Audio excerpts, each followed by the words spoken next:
हम पुलिस वालों के लिए हर एक केस शतरंज के खेल की तरह होता है। कोई भी एक गेम दूसरे गेम से नहीं मिलती। मैं सीनियर इंस्पेक्टर हिमांशु रावत। जब मैं सीतापुर में पोस्टेड था तो एक हैरत अंगेज केस आया मेरे पास, बिल्कुल इस शतरंज की खेल की तरह, बुरी तरह से बिखरा हुआ। हर एक मोड़ पे एक नया खतरा, एक नया चैलेंज। लेकिन मैं और मेरी टीम ने यह फैसला कर लिया था, इस बिखरे हुए केस को सुलझा कर रहेंगे। और एक और बात, जब इस केस से जुड़े क्रिमिनल्स के मोटिव्स जानेंगे ना तो आप भी हैरान रह जाएंगे। ज्योति माता की, ज्योति माँ की, ज्योति माँ की, ज्योति माँ की। बेटा प्रणाम करो माँ को। प्रणाम माँ।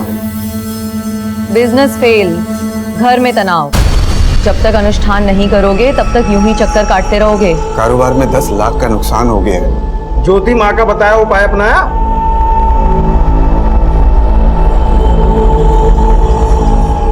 जी नहीं। फिर जो हुआ है वो और होगा। ज्योति माँ की भविष्यवाणी याद है ना? मृत्यु मंडरा रही है तुम्हारे घर पे। जो अनुष्ठान बताया है उसे करो, नहीं तो मृत्यु निश्चित है। मैं करता हूँ। त्रिकाल रक्षा करे।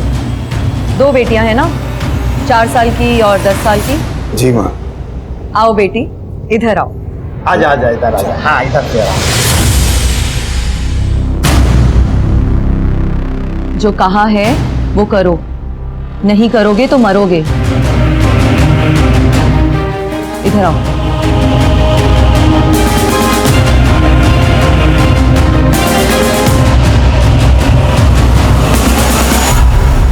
प्रणाम माँ। ज्योति माँ, उपाय तो सब किए लेकिन अभी तक कोई सफलता नहीं मिली माँ। अरे पागल हो गए हो? ज्योति माँ पर उंगली उठा रहे हो? तुम्हारा इलाज जल्दी हो जाएगा, मन में काम ना करो। जैसी आपकी आज्ञा माँ। ज्योति माता की, ज्योति माँ की।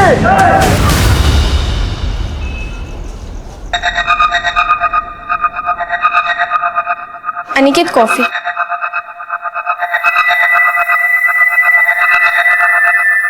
अनिकेत, मैं कुछ दिनों के लिए अपने मायके चली जाऊं? नहीं, जब तक अनुष्ठान पूरा नहीं हो जाता तब तक तुम कहीं नहीं जा सकते।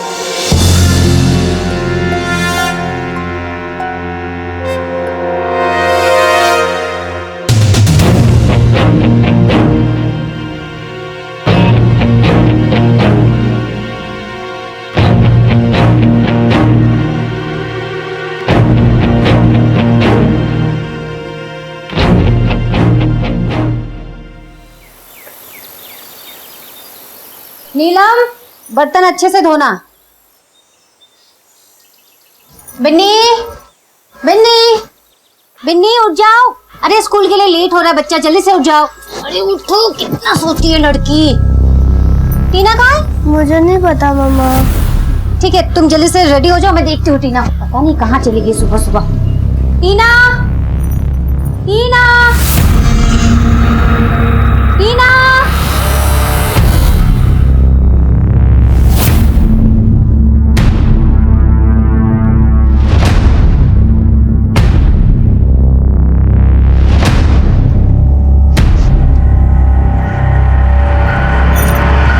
हेलो, टीना आपके साथ है क्या? कैसी बात कर रही हो तुम? अरे टीना कैसे हो सकती है मेरे साथ? लेकिन वो तो घर में भी नहीं है। घर पे नहीं है मतलब? आप जल्दी से आ जाओ, मैंने ढूंढ लिया लेकिन मिल नहीं रही है। आप जल्दी से आ जाओ। मिली क्या टीना? नहीं मिली मम्मा। नहीं मिली, पता नहीं कहाँ चली गई मेरी बच्ची। क्या करूँ मैं अभी, कहाँ ढूंढूं उसे? शोमिश, शोमिश, टीना नहीं मिली अभी तक। नहीं मिल रही है मतलब क्या? गई कहाँ वो? मुझे नहीं पता कहाँ गई वो। उसे ढूंढ के लाओ, मेरी बच्ची को ढूंढ के लाओ प्लीज। टीना को ढूंढ के लाओ प्लीज।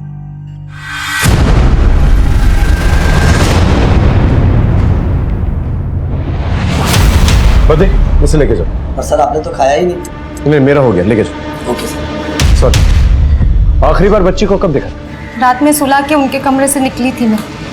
सुबह जब बिन्नी को उठाने गई कमरे में तो टीना नहीं थी। कितने बजे? 8 बजे। आप लोग सोते वक्त फ्रंट डोर लॉक करके नहीं सोते? करते हैं सर, लेकिन मेड अखबार वाला दूध वाला आते सुबह तो खोल देते। आपको किसी पे कोई शक, किसी ने कोई दुश्मनी निकाली हो या फिर? जी ऐसा तो कोई नहीं है। आप कहाँ थे जब बच्चे गायब हुए थे? सर मैं फैक्ट्री पे गया था कुछ काम से। इतनी सुबह? जी एक पार्टी के साथ कुछ डील करना था। ठीक है, आप अपनी कंप्लेंट रजिस्टर करवा दीजिए, हम अपनी कार्रवाई शुरू करते हैं। धर्म, टेक चार्ज। सर आइए।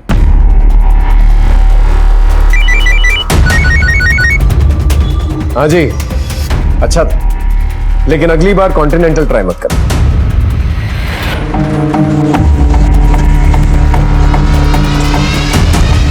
साहब मैं 8:30 बजे आ जाती हूँ। तुमने कहीं टीना को आते जाते देखा? नहीं। तुम्हारे साहब और मालकिन अपने बच्चों के साथ कैसे रहते थे? वो तो बच्चों से बहुत प्यार करते हैं साहब।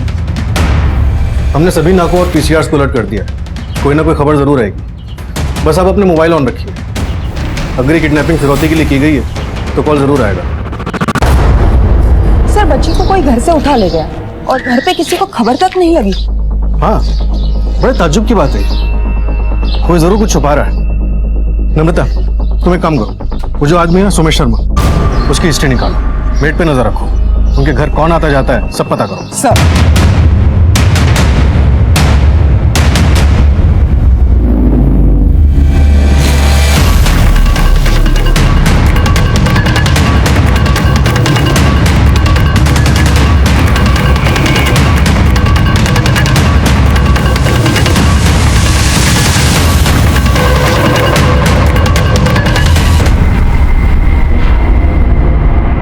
बॉडी को निकलवा।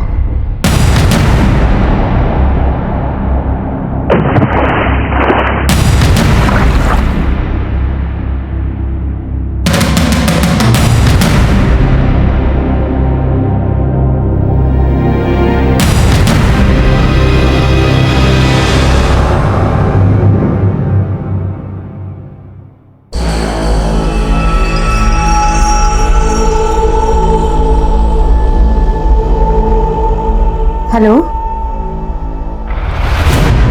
क्या टीना?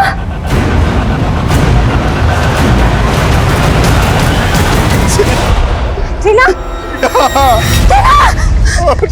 टीना टीना टीना मेरे बच्चे को क्या हो गया? टीना मेरी बेटी, टीना अरे उसको लड़की इस एरिया में अकेले तो नहीं आई होगी, बहुत सुनसान एरिया है, कोई ना कोई उसे लेकर आया होगा। गर्दन पे स्ट्रैंगुलेशन मार्क्स है और मुंह के अंदर कपड़ा भी ठूसा हुआ है सर। इस पूरे एरिया को सर्च करवा, कोई ना कोई क्लू जरूर मिलेगा। सर जैसा आजकल हो रहा है, कहीं किसी ने इस लड़की के साथ कोई गलत काम करके तो यहाँ नहीं डाल दिया? अभी फिलहाल कह नहीं सकते। क्या हो गया हमारे बच्चे? हाथ मत लगा तुम मुझे, हाथ मत लगा। ये सोमेश के बारे में कुछ पता चला क्या? कपड़ों का व्यापारी है सर, नॉर्थ इंडिया में से कपड़ों की सप्लाई थी, फिलहाल बिजनेस ठप है, काफी कर्जे में डूबा हुआ है। सोमेश जी, आपका घर इस जगह से 1-1.25 किलोमीटर दूर है, आप कभी इस एरिया में नहीं? नहीं साहब, हम लोग कभी इधर नहीं आए। सारी मुसीबत की जड़ यही है। उसको पता था मेरे बच्चे मरने वाली है, जादू तूने से मार दिया उसने। अब कलेजे में पड़ गई ठंडक तुम्हारी। जाओ जाओ जाके बोलो ज्योतिबा को, उसका भविष्य मैंने सच हो गया। अब किसको मारेगी वो, किसको खाएगी मुझे? ये ज्योति माँ का क्या चक्कर है? कुछ नहीं है साहब, बस मुझे कारोबार में बड़े झटके लगे थे साहब, बहुत नुकसान हो गया था। उसी सिलसिले में उनसे जाके मिल आया था, उन्होंने मुझे कुछ विधि अनुष्ठान बताए थे, मगर सर वीरा को ये सब बिल्कुल पसंद नहीं है। लेकिन वीरा ने तो कहा कि ज्योति माँ ने आपकी बेटी की जान ली थी। नहीं साहब, उन्होंने तो खाली भविष्यवाणी की थी। कैसी भविष्यवाणी? उन्होंने कहा था साहब, मृत्यु मंडरा रही है तुम्हारे घर पे। 2 बेटियां हैं ना, 4 साल की और 10 साल की। जो अनुष्ठान बताया है उसे करो, नहीं तो मृत्यु निश्चित है। क्या उपाय बता? साहब उन्होंने 2 लाख रुपए का हवन करने को कहा था, मैं नहीं कर पाया, मैं नहीं बचा पाया अपनी बच्ची को साहब। ये ज्योति माँ कहाँ रहती है? यही सदर बाजार में उनका आश्रम साहब।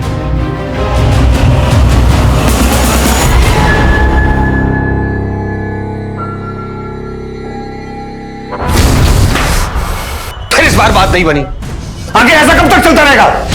बस अब ऐसा लगता है इसके बाद मुझे ही कुछ प्लान बनाना पड़ेगा।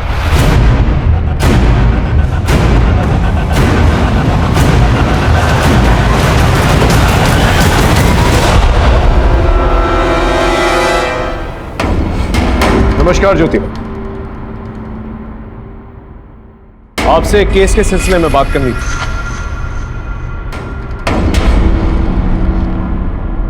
जी, हत्या हुई है उसकी, 4 साल की टीना शर्मा, आपके भक्त सोमेश की बेटी। सोमेश की बेटी ने प्राण त्याग दिए। बड़ी ही नेक बच्ची थी, आई थी कुछ दिन पहले हमारे आश्रम में। सोमेश को हमने बताया था कि काल मंडरा रहा है उसके ऊपर, शनि की वक्र दशा है उस पर। उसे निदान भी बताया था, लेकिन नहीं किया। आजकल तो लोग सिर्फ अपनी जेब ही देखते हैं। पर हत्या हुई है उसकी, तो उसे घर से उठा के ले गया और उसे मार डाला। आपने तो भविष्यवाणी भी की थी ना? क्या मैं जान सकता हूं आपको ये कैसे पता चला? अब थानेदार साहब, अपराध और कानून के बारे में तो हम आपको क्या ही बताएं, लेकिन हाँ, आपको ये जरूर बता सकते हैं कि ज्योति माँ सब जानती है, भूत भविष्य सब कुछ। माँ ज्योति के अंदर एक दिव्य प्रकाश समाया हुआ है, जिससे कुछ भी नहीं छुपता। कानून का भी यही हाल है ज्योति, कानून से भी कोई भी मुजरिम नहीं छुपता। थानेदार साहब, हो गई आपकी बातचीत? ज्योति माँ, आपसे मंत्री जी मिलने आने वाले हैं। 2 मिनट। अरे मंत्री जी बहुत दूर से आ रहे हैं, प्लीज। ठीक, नमस्कार। सर, आपने बुलाया? हाँ सर, एक काम करो, ज्योति माँ के भक्तों की एक लिस्ट निकलवा। तो ज्योति माँ उसका पति कोई ना कोई कांड जरूर कर रहा है, और ये भी पता करो कि ज्योति माँ आई कहां से, इसका बैकग्राउंड क्या है। सर, ये कुछ 3-4 साल पहले आई थी। सोमेश और उसकी वाइफ के बीच में ज्योति माँ की वजह से अनबन चलती रहती है। सोमेश ज्योति माँ का बहुत बड़ा भक्त है, और उसी के घर में उसकी बेटी गायब होती है और उसकी हत्या कर दी जाती है। हमने एक एंगल तो टटोल लिया है, लेकिन बाकी एंगल टटोलना बाकी है। एक काम करो, सोमेश शर्मा और वीरा शर्मा के कॉल डिटेल्स निकल। शायद इस किडनैपिंग और मर्डर के पीछे कोई पर्सनल एंगल भी हो सकता है। Right sir. भारतीय कानून बिल्कुल लॉजिक पर चलता है, उसके लिए 2 और 2 4 होते हैं, 5 नहीं। अब जरा आप ही सोच कर देखिए, एक बच्ची की मौत हो जाती है, सारे गवाह, सारे सबूत हत्या की तरफ इशारा करते हैं, लेकिन फिर हमें यह सुनने में आता है कि किसी ने इसकी भविष्यवाणी की थी। जो अनुष्ठान बताया है उसे करो, नहीं तो मृत्यु निश्चित है। ज्योति माँ सब जानती है, भूत भविष्य सब कुछ। कहां जाता है तर्क, कहां जाता है लॉजिक? हर अपराध के पीछे एक दस्तक होती है। हम पुलिस वाले उस दस्तक को ढूंढकर असली मुजरिम तक पहुंचते हैं। सोमेश और वीरा के घर में जो कांड हुआ था, किसी ना किसी ने वो दस्तक जरूर सुनी होगी। लेकिन फिलहाल मैं आपको एक और बात बता देता हूं कि कहीं और एक जोरदार अपराध की दस्तक हो रही थी, जो इस खेल में हलचल पैदा करने वाली थी।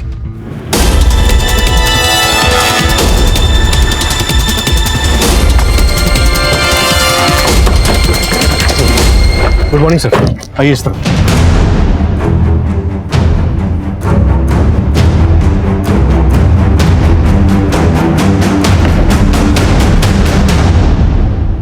अगर इस एरिया में कोई सीसीटीवी कैमरा है तो चेक कर, शायद हमें कोई क्लू मिल जाए। सर,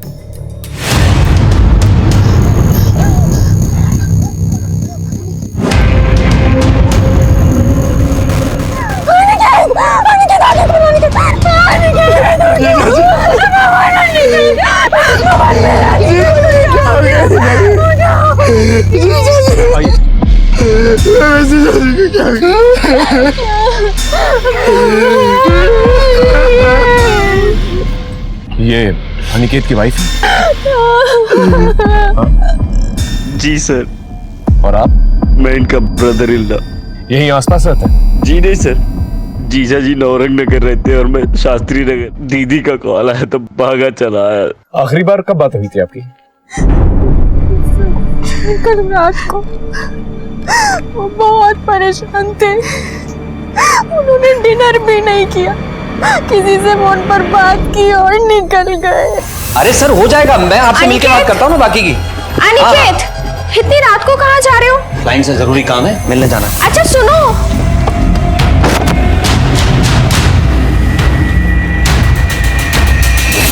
कुछ बताया, किससे बात हुई थी?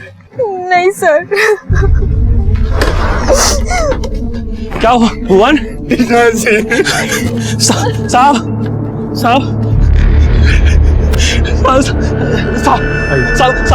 साहब क्या हो गया साहब? आप?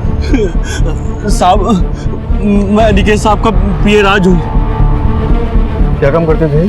बिल्डिंग बनाने का काम था साहब। बिजनेस में किसी के साथ कोई अनबन थी? नहीं सर, सब ठीक ठाक चल रहा था। सर ये फोन मिला है जेब से। आप जाइए। सर इसमें से सारा डेटा इरेज किया गया है, ना कोई कॉल रिकॉर्ड्स, ना मैसेजेस और ना पिक्स। मतलब मोबाइल फॉर्मेट किया?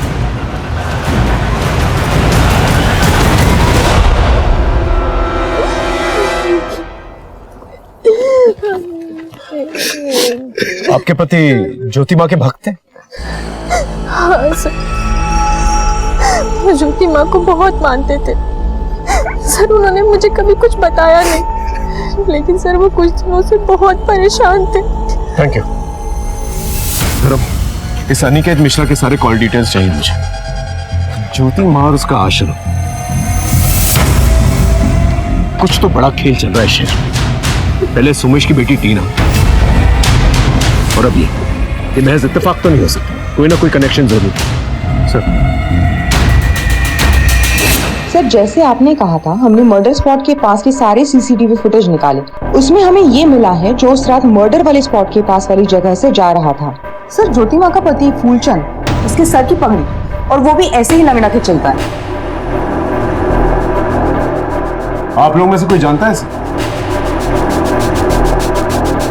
नहीं सर। नहीं सर। कोई अंदाजा आपके पति इससे क्यों मिल रहे थे? पता नहीं सर, घर में तो सब कुछ ठीक था।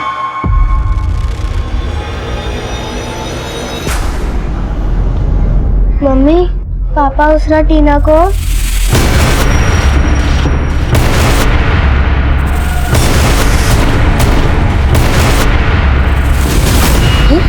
पता नहीं क्या किया, फिर थोड़ी देर बाद टीना को वापस कमरे में छोड़ दिया।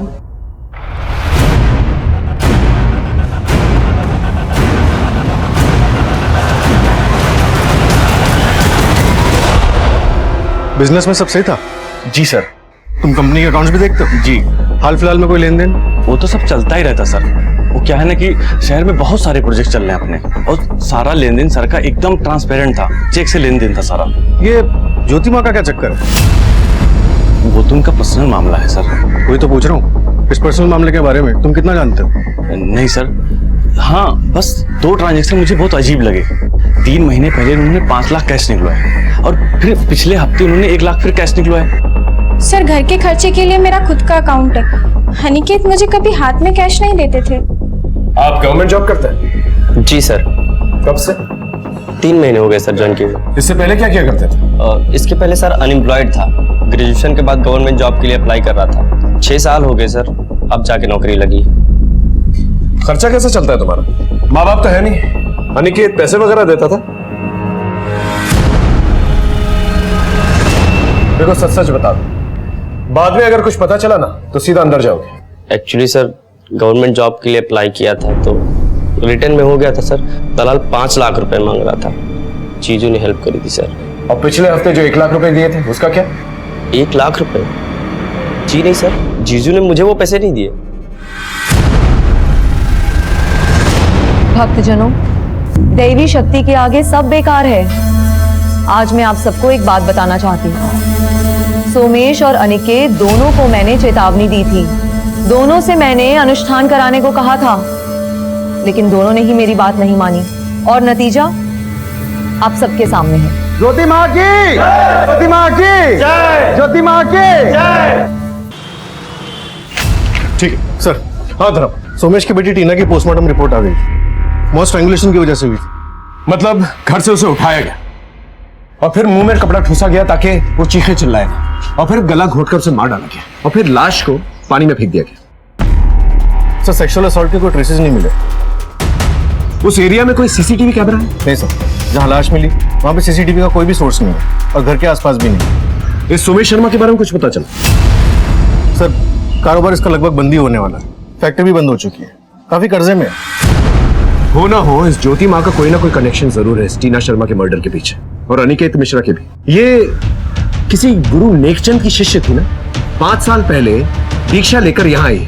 सर हमारी टीम आश्रम में सबूत जुटा रही है। एक काम करो, इसके गुरु के दर्शन करें। Right sir.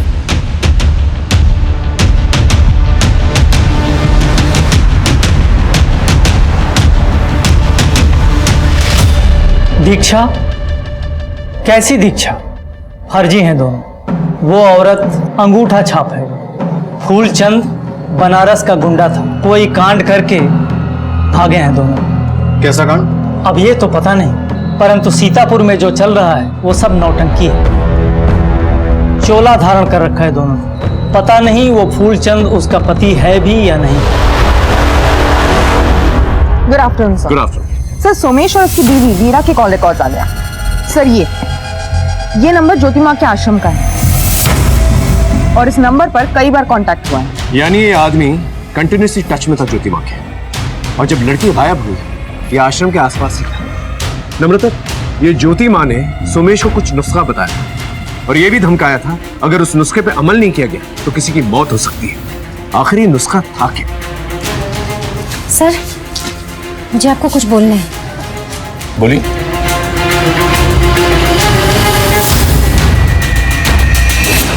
बेटी के साथ पूजा रूम में? वो ज्योति माँ ने बोला था करने के लिए। क्या कहा? बलि चढ़ाने के लिए? सर कैसी बात कर रहे हैं सर आप? आवाज नीची। सारे सबूत तेरे खिलाफ हैं। सच सच बता। सर आप क्या बोल रहे हैं सर? मेरा मतलब है कि सर मैं अपनी बेटी को क्यों मारूंगा सर? फिर क्यों लेकर गया था उसको आधी रात को पूजा रूम के अंदर? क्योंकि ज्योति माँ ने कहा था कि कन्या से जाप करवाना है। बड़ी बेटी क्यों नहीं? क्योंकि उन्होंने कहा था कि कन्या की उम्र 7 साल से कम होनी चाहिए। तू ही अपनी बेटी को घर से बाहर लेकर गया था, उसे मारकर फिर पानी में फेंक दिया। बोल, सही बोल रहा हूं? नहीं सर, ये बिल्कुल झूठ है सर, बिल्कुल गलत है सर, बिल्कुल गलत है सर। इसकी रिमांड लेके? नहीं, जाना दो, लेकिन कड़ी नजर रखो इसमें, कोई ना कोई गलती जरूर करेगा। सर, आरिफ जाने दो। Yes sir. Excuse me sir. हाँ कमल बोलो। ठीक है, मोबाइल पे भेज दो। सर, कोमल का फोन था, भक्तों की लिस्ट मिल गई है उसे।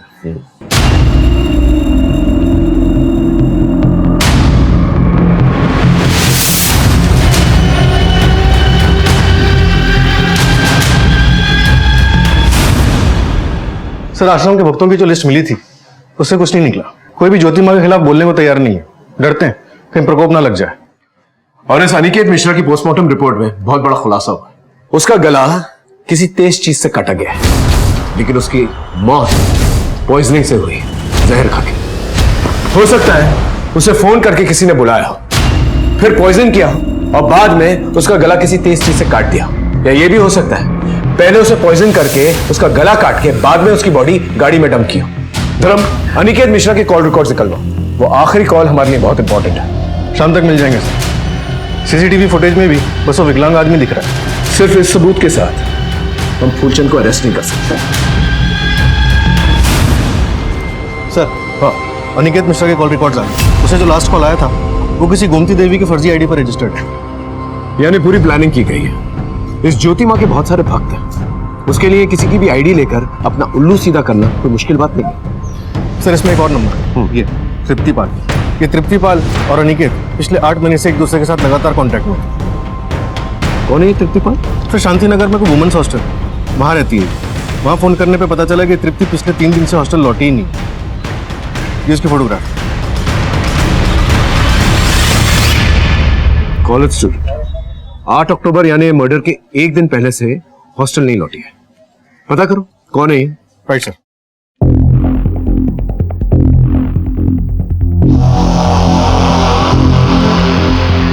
ये तो दिया है सर। अरे इसका नाम तृप्तिपाल है, पर धंधे की लाइन में इसे दिया बुलाते हैं। धंधा? ये कॉल घर है सर, बड़े लोगों में इसका आना जाना है। 3 दिन से गायब है, जरा पता कर। तृप्तिपाल या दिया नाम सुना है आप? नहीं सर। बेटा, ये रहे तुम्हारे लिए चॉकलेट, अंदर जाके खेला। मैम, कॉल गर्ल है। आपके पति से 6-8 महीने से लगातार बातचीत हो रही है, आपको इसके बारे में नहीं पता? नहीं सर, बिल्कुल नहीं। इतने सारे कॉल्स आते हैं, शायद वो 1 लाख रुपए भी आपके पति ने इसी को दिए थे। देखिए सर, मुझे जो पता था मैं बता चुकी हूँ।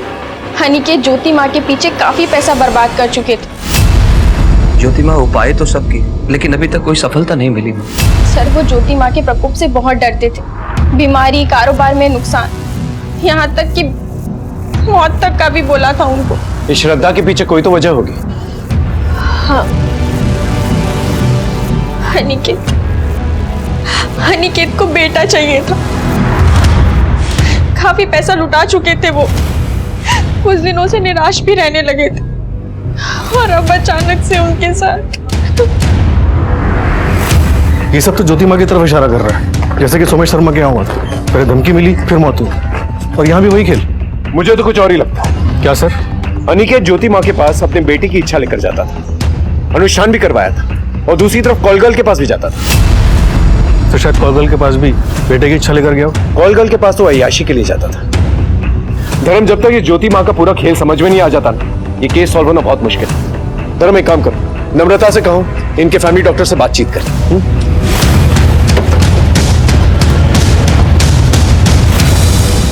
मीना को किसी और ने नहीं, तुमने मारा है।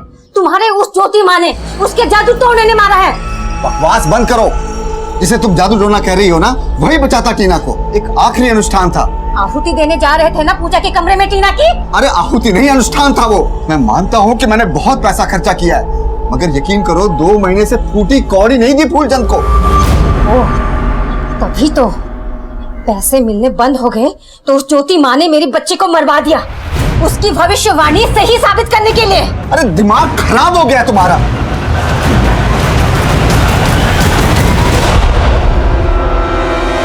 सर, वीरा और उसके पति के बीच काफी दिनों से लड़ाई झगड़ा हो रहा है। वीरा सुमेश का इस तरीके से पैसे उड़ाने से काफी नाखुश है, और यहाँ तक सुनने में आया है कि स्कूल फीस ना भरने के कारण उनकी बेटियों का नाम स्कूल से कट गया है। Okay, good job.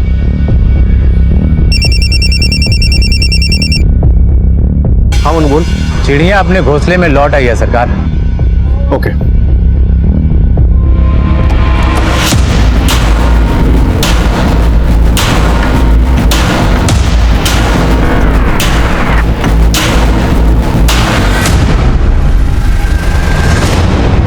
मैं किसी अनिकेत मिश्रा को नहीं जानती। पिछले 8 महीनों में 270 बार तुम लोग के फोन कॉल्स एक्सचेंज हो चुके हैं। बताओ। हाँ, दोस्त था मेरा, मिलते थे कभी कभी। तुम्हारे उस दोस्त का मर्डर हो चुका है, अब सच सच बताओ। नम्रता, 10 दिन बिठा के खिला पिला के पूछेंगे, समझी? वो अनिकेत ने पैसे दिए थे मुझे। कितने? 1 लाख रुपए। क्यों? वो वीडियो बनाने के लिए। वीडियो? कैसा वीडियो? किसका वीडियो? वो मुझे नहीं पता, बस मुझे कहा गया था पटाखे ले आओ। अब कहाँ है वो वीडियो? मोबाइल के साथ वो वीडियो भी ले गया अनिकेत। ये अनिकेत कहाँ मिला था तुम्हें? वो किसी ने मिलाया था मुझे। किसने? वो बाबा आदमी है, ऊपर तक पहुंच है उसकी, नुकसान पहुंचा सकता है वो मुझे। तुम फिक्र मत करो, उसका नाम बताओ। बोलो। फूलचंद। वो ज्योति माँ का पति? हाँ, ज्योति माँ का आश्रम तो सिर्फ एक ढाल है, उसके पीछे वहाँ देह व्यापार होता है। उनके पास जो भी बिजनेसमैन आते हैं जो अपनी बीवियों से परेशान हैं, उनको कॉल गर्ल सप्लाई करता है फूलचंद। धर्म सर, एक रीडिंग टीम तैयार करो। इस आश्रम में और भी लड़कियां हो सकती हैं, और उस फूलचंद के खिलाफ वारंट निकालो। इस आश्रम से 2 हत्याएं जुड़ी हैं। ज्योति माँ की, ज्योति माँ की, ज्योति माँ की, ज्योति माँ की। फूलचंद, चलो थाने चलो। क्या हुआ था? नम्रता, अंदर ही तलाशी लो। बात क्या है बताइए ना। वारंट है हमारे पास। सर, हाँ नम्रता, बेसमेंट में ये लड़कियां मिली।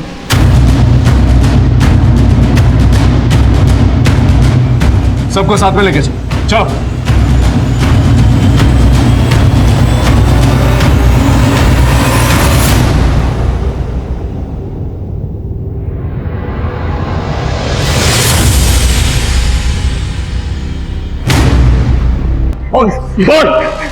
देखिए सर, धंधा था, बड़े बड़े व्यापारियों को सप्लाई जाती थी। इन्हें तनाव मुक्त कराइए। आइए आइए। ज्योति माँ की जय।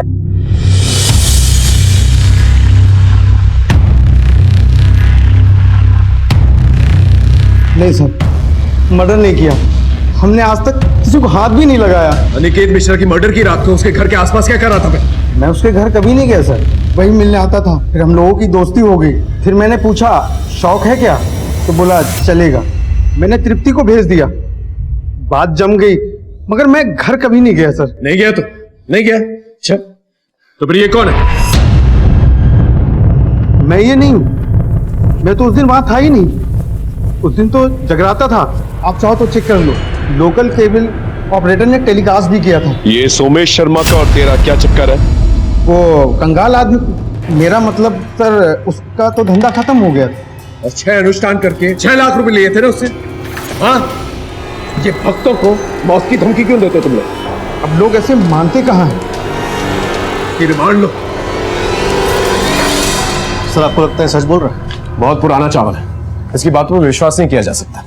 पैसों के लिए किसी भी हद तक जा सकता है। इसके स्टेटमेंट को क्रॉस चेक करो। जिस तरह से तृप्ति ने फूलचंद के खिलाफ गवाही दी, उसी तरह से ज्योति मां के खिलाफ कोई गवाह चाहिए नजर। बाकी भक्तों को तो प्रकोप का डर, लेकिन उषा और वीरा ने काफी नुकसान झेला। ज्योति मां से नफरत भी है वो, लेकिन उन्होंने भी थाने में ज्योति मां के खिलाफ कोई गवाही नहीं दी। सर, फुलचंद का स्टेटमेंट वेरीफाई किया है, उस रात वाकई में आश्रम में जगराता था। एक काम करो, पीसीआर को टीना की मौत की खबर किसने दी थी ये पता करो, शायद हमें कोई क्लू मिल जाए। राइट चलो जाओ। मैं और मेरी टीम 2 नाव पे सवार थे, टीना और अनिकेत, और दोनों ही केसेस में दस्तकों का अंबार था, लेकिन फिर भी किसी ने कुछ नहीं सुना था। हमारी इन्वेस्टिगेशन के दौरान एक बात हमारे सामने आई जिसे सुनकर आप भी हैरान हो जाएंगे। मुझे लगता है अनिकेत के मर्डर के पीछे वो एमएमएस है। वो किसी का तो एमएमएस बना रहा था जिसे वो ब्लैकमेल करना चाहता था, और उसी वजह से उसकी हत्या हो गई। वो वीडियो उसके फोन में था जो मर्डरर ने उसे मारकर मिटा दिया। मिटाने वाले ने मोबाइल में से सारा डेटा इरेज कर दिया सर, ताकि सबूत ही ना बचे। सोचने वाली बात यह है कि वो किसका एमएमएस बना रहा था, और दूसरी तरफ सोमेश और वीरा के बीच में तनाव चल रहा था, और दोनों ही केसेस में ज्योति मां कॉमन है। धर्म, ये पजल सॉल्व होने की कगार पे है।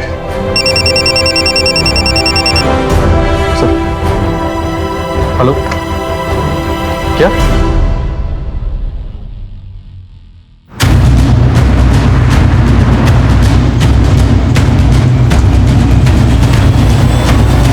सोमेश का सुबह से ही गए हुए हैं। आपका ये घर बिक रहा है? नहीं तो सोमेश ने किसी प्रॉपर्टी डीलर से बात की, 10 लाख एडवांस भी लिए। अक्ल नहीं आई अब तक। ज्योति माँ के चक्कर में सब कुछ लुटा चुके हैं। 6 लाख रुपए खर्च कर चुके हैं उसके ऊपर। बोल रहे थे कि 3 अनुष्ठान और करने हैं। अगर ज्योति माँ को पैसे नहीं मिले तो ज्योति माँ का प्रकोप। क्या करूं मैं? आप कानून का रास्ता अपना सकते हैं, केस कर सकते हैं। जो उपाय हमने आपको बताए हैं उन पर अमल कीजिएगा। अमल बाद में कीजिएगा, फिलहाल थाने चलिए। अब क्या बात हो गई? जालसाजी का इल्जाम है आप पर, भोले भाले भक्तों को लूटने का और बरगलाने का। सोमेश शर्मा की बीवी वीरा ने आपके खिलाफ एफआईआर दर्ज कराया। चलिए थाने लेके चलो। नहीं, आप ऐसा कैसे लगा सकते हो? आप हमारी माता को ऐसे नहीं लगा सकते। शांत हो जाइए आप सब। चलिए।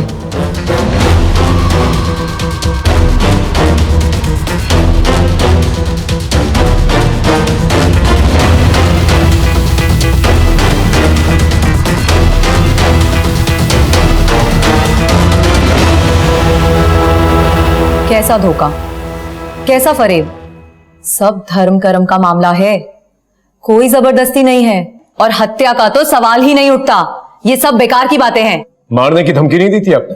हमारे भक्तों के साथ जो कुछ भी दुर्घटना हुई है सब ईश्वर के प्रकोप से हुई है, और अनुष्ठान ना करवाने का नतीजा है ये सब। और आश्रम में जो लड़कियों का धंधा चलता है, तुम्हारा पति उनकी दलाली करता है ना? ज्योति माँ को इसकी कोई खबर नहीं है। आश्रम तुम्हारे नाम से है ना? ज्योति माँ को इसकी भी कोई खबर नहीं है। हम करवा देते हैं। ये रहे तहसीलदार के दफ्तर के कुछ कागज, 1280 शांति नगर आपके नाम से। क्या चलता है वहां पर? ज्योति माँ को इसकी कोई खबर नहीं है। इनकी रिमांड लो, सब खबर हो जाएगी, साथ में हत्या के भी क्लूज मिल जाएंगे। ये कैसी बात कर रहे हो थानेदार साहब? आप ज्योति माँ के साथ ऐसा नहीं कर सकते। ईश्वर का प्रकोप होगा तुम सबके ऊपर। सर उषा और अनिकेत को बेटे की चाहत। ज्योति माँ से पहले वो लोग डॉक्टर से भी मिले थे। ये उषा की रिपोर्ट्स। 3 अबॉर्शन? हाँ सर, 2 सालों में 3 बार अबॉर्शंस। और सर ये अनिकेत की reports. Aniket Mishra, excessive x chromosome, यानी लड़कियां पैदा हो सकती हैं। इस रिपोर्ट से तो क्लियर हो जाता है कि लड़कियों की जांच के बाद ही अबॉर्शन करवाया गया था। ये किसके बच्चों के अबॉर्शंस हो रहे हैं? मेरे। अनिकेत की 3 साल पुरानी medical report. Excessive x chromosome, यानी लड़के पैदा ही नहीं हो सकते। 3 अबॉर्शंस हुए। क्या चल रहा था? देखो, हम तहकीकात करेंगे ना तो बहुत कुछ खुल जाएगा।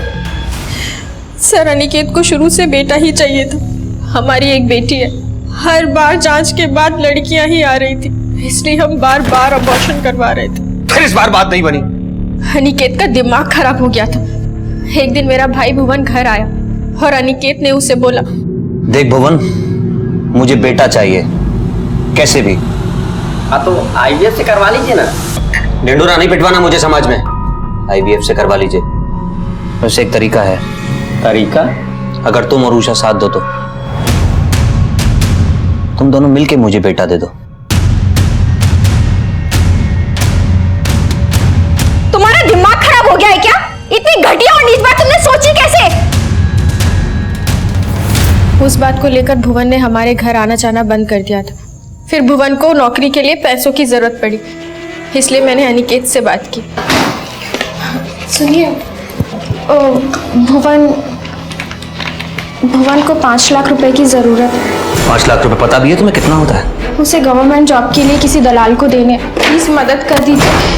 मदद तो मैं कर दूंगा तुम्हारे भाई की, लेकिन बदले में तुम दोनों को मेरी मदद करनी होगी। मेरी जिंदगी का ख्वाब पूरा करना होगा। सरकारी नौकरी के लिए भुवन का ये आखिरी साल था। गवर्नमेंट जॉब के लिए भुवन मरे जा रहा था। डिप्रेशन की गोलियां खा रहा था। इस साल भी भुवन की जॉब नहीं लगती तो वो सुसाइड कर लेता। और अनिकेत भी मुझे छोड़ने की बात कर रहा था। और इसीलिए इतना सब होने के बाद भी जांच में हर बार लड़कियां ही आ रही थी, इसलिए बार बार अबॉर्शन करवा रहे थे। और अब भुवन की भी नौकरी लग चुकी थी और उसने अनिकेत को ये घिनौना काम करने के लिए मना कर दिया था। जीजा जी, ये घिनौना पाप और नहीं होगा हमसे। आपको जो करना है कर लीजिए। अच्छा, नौकरी लगने से पहले तो बड़ा पुण्य था ये, नौकरी लगने के बाद पाप हो गया।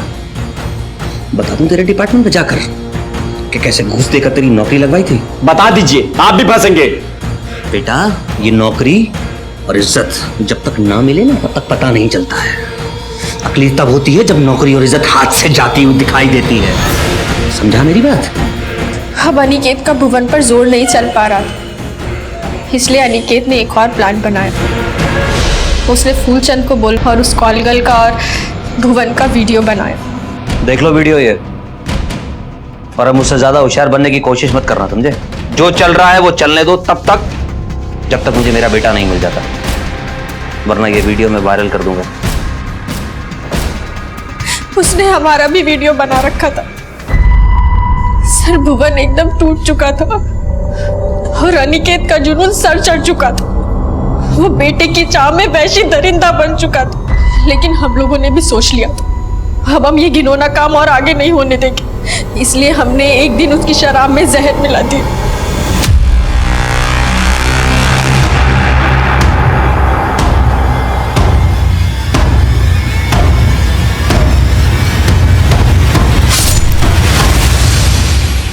प्लान के मुताबिक हमें फूलचंद को ही फंसाना था, क्योंकि ये सारे घिनौने आइडिया फूलचंद ही अनिकेत के दिमाग में डाल रहा था। इसलिए खाली शराब की बोतल और 2 गिलास भी हमने ही गाड़ी में रखे। इसीलिए भुवन जानबूझकर लंगड़ाते हुए सीसीटीवी कैमरे पर दिखाई दिया, ताकि सारा शक फूलचंद पर जाए। बहुत ही भयानक और घिनौनी दास्तां थी। उस डॉक्टर पे भी केस किया गया जिसने प्री नेटल सेक्स डिटर्मिनेशन का इलीगल काम किया था। एक केस सॉल्व हो चुका था, लेकिन अब भी दूसरा केस बाकी था। जब आपको कोई काम करना होता है तो आपके सर पे एक जुनून सा सवार हो जाता। मेरे दिमाग में भी वही चल रहा था। और फिर एक दस्तक पकड़ में आई। हमें इंफॉर्मेशन मिली थी कि 8 अक्टूबर को वीरा को एक फोन आया था टीना की मौत के बारे में। हेलो। लेकिन फोन रिकॉर्ड्स के हिसाब से 8 अक्टूबर को 7 से 10 के बीच में वीरा को कोई फोन ही नहीं आया। फिर वीरा को कैसे पता चला कि टीना की बॉडी तालाब में थी? मैं कमिंग सर? हाँ सर, टीना की लाश की खबर जिस नंबर से पीसीआर पे आई थी वो नंबर वीरा शर्मा का है।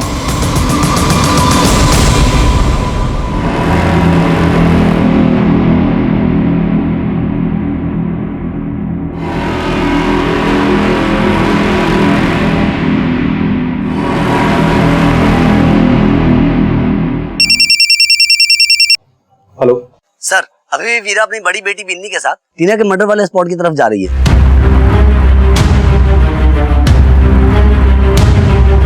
मम्मा बताओ ना किधर जा रहे हैं। हाँ बताते हैं। मम्मी बताओ ना किधर जा रहे हैं। तुझे टीना से मिलाने लेके जा रहे हैं। मम्मी क्या बोल रहे हो? रुक, छोड़ दे, छोड़ बच्ची को।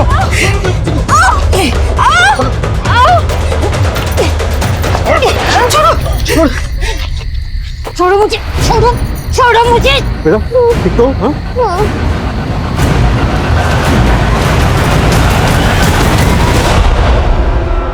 दिमाग खराब हो गया था इसका। मेरा ज्योति माँ ने बोला है कि अगर ये अनुष्ठान नहीं करवाया ना तो घर पे मौत मंडराएगी। हमारी बच्चियों में से किसी चुप करो। वो कुछ भी कहेंगे और तुम मान लोगे?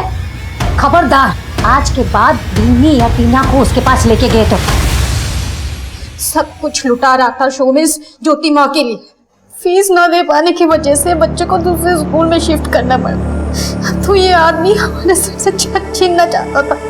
अपने पति की आंखें खोलने के लिए मैंने टीना को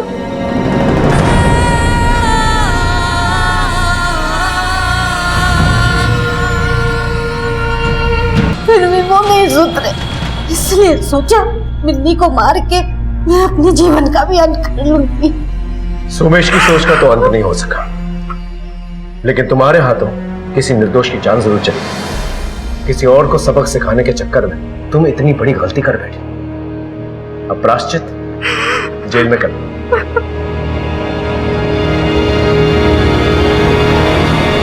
वीरा का मानसिक संतुलन खो रहा था और वहीं अनिकेत, उस पर बेटे की धुन सवार थी और इसी के चलते उषा का सब्र का बांध टूट गया। और फिर वो हादसा हुआ जिसे बोलते हुए शर्म आती है मुझे। उम्मीद है ये केस देखकर आपको कुछ सबक हासिल हुआ होगा। फिर मिलेंगे एक नए केस के साथ। तब तक देखते रहिए क्राइम पेट्रोल 10 तक। मकसद बताना नहीं, बचाना है।